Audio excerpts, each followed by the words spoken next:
this video, I'm going to show you how to work a diagonal slant of holes across your sprung warp.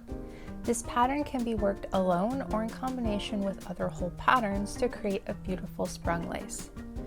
I will be opening and closing the holes on pattern rows, which will be shift rows. After every pattern row, there will be a basic row where nothing will change and the hole will stay open.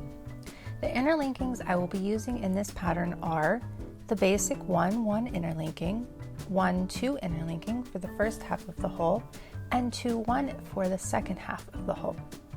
As I close up the previous pattern row's hole, I will open the next hole just to the left of the previous hole.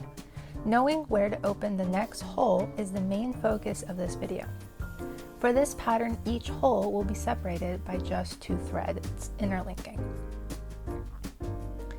Let's get started on our first pattern row.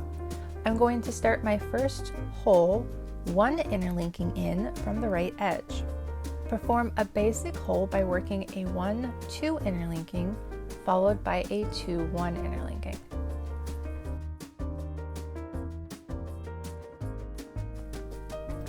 Work a basic row following the first pattern row and following all subsequent pattern rows. On the next pattern row, I'm going to close the first hole and open a new hole just to the left of that first hole.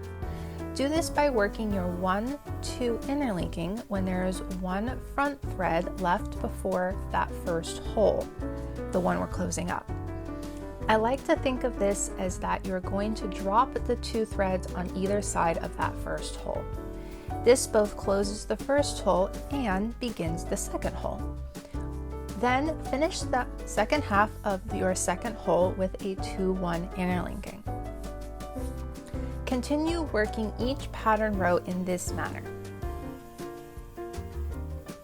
Next week, I will show you how to make a diagonal slant of holes working from right to left. Thanks so much for watching, and I'll see you next week.